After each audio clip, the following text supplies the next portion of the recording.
Children, now see the 19th question of the same exercise that says that the volume of a spherical balloon being inflated changes at a constant rate. क्या हमें मालूम है कि अगर volume में आप air pump कर रहे हो, if it is being inflated, the volume is changing at a constant rate, right? If initially the radius is 3 unit and after 3 seconds it is 6 unit, we have to find out the radius of the balloon after t seconds. Initially आपको मालूम है that dv by dt, volume is changing at a constant rate, so we can write dv by dt is equal to k, right? It's then we will obtain some equation, some है ना differential equation, and if we'll integrate it both sides तो एक constant of integration आएगा, right?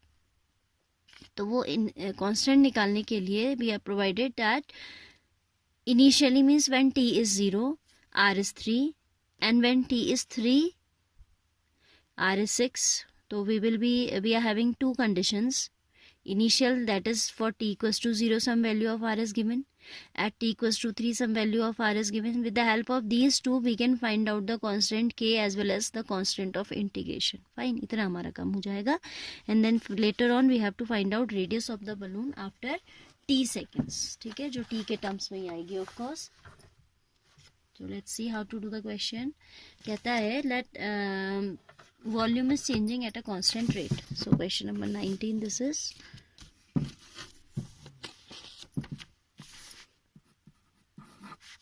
We are given that dv by dt is equal to constant, and if r is the radius of the spherical balloon, then d by dt of 4 by 3 pi r cube is equal to constant. यही तो हमें मालूम है. Then keeping the constants out of derivative, I can write it as 4 by 3 pi d by dt of r cube is equal to k. Derivative of this will be thrice of r square, as it is to be done with respect to t, तो chain rule लगेगा.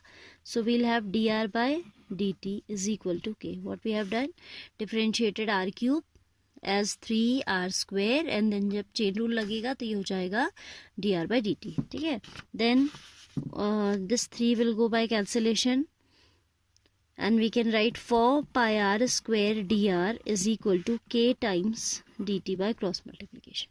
Now if we integrate both sides, integrating both sides, variable separable form में आ गया है ना. So this is 4 pi integration of r square dr is equal to k times integration of dt, isn't it? So this will be 4 pi r cube by 3 is equal to kt plus a constant of integration. 4 pi by 3 r cube equals to K T plus C, एक equation हमें मिल गई है. ठीक है, अब वो constant निकालने के लिए कहता है if initially means when T is zero. If T is zero तो आर उसने दिया है कि 3 यूनिट है, आर इज़ इक्वल टू 3, तो वी कैन पुट हियर ये 0 हो जाएगा plus C, right hand side में हो जाएगा 0 plus C, and left side 4 pi are cube means 27 by 3, 3 cube है ना, 27 that is by 3, 3 9s are, so this is c's value 36 pi. Value of c हमें कितनी मिल गई, 36 pi मिल गई है. अब हमें निकालना है क्या, k निकालना है. So again we'll write if t is 3.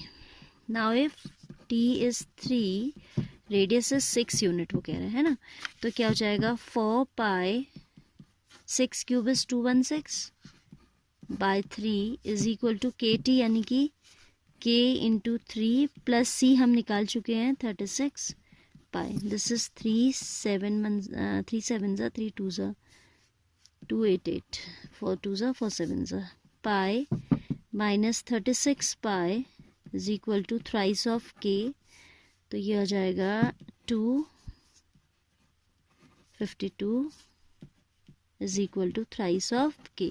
तो यहाँ से कुछ k का वैल्यू हमें मिल रहा है 3 8 3 4 84 पाई. हमें k मिल गया और हमें c मिल गया है ना. We'll substitute back these in equation number 1. इनको हम 1 में वापस रख देते हैं. Substituting back in 1, from 1 we can write 4 by 3 pi are cube is equal to kt, that is 84 pi into t plus C के प्लेस पे आ जाएगा 36 pi. We can see this 4 pi is throw common in the numerator, तो आपके पास बचा are cube by 3 is equal to 4 से cancel करें तो 21t, pi is already gone by cancellation, then 4 9s 9. हमें क्योंकि आर निकालना है टी सेकेंड्स के बाद, तो कुछ आ चुका उसी फॉर्म में है ना. R cube is equal to 3 63t plus 27, so r आ जाएगा 63t plus 27 whole raise to the power 1/3, which is the required radius of the spherical balloon after t second, which is the required answer और which is the required radius. ठीक है, step by step you need to go, तो आपको easily solve कर पाएंगे question. Just keep in mind here कि यहाँ पे जहाँ पे आपकी ऐसी इक्वेशन आ रही है तो हमें क्या कर लेना चाहिए. कुछ ऐसी कंडीशन जहाँ पे हमारी आ रही थी, we can just separate out the variables. D R को इधर रखा आर वाली टर्म्स के साथ, and T we can shift on the right hand side where there is no other terms containing t, तो k is a constant, तो integration dt तो easily आपका सॉल्व हो ही जाता है. यहाँ पे आपको you should be able to identify कि variables are getting separated now. ठीक है.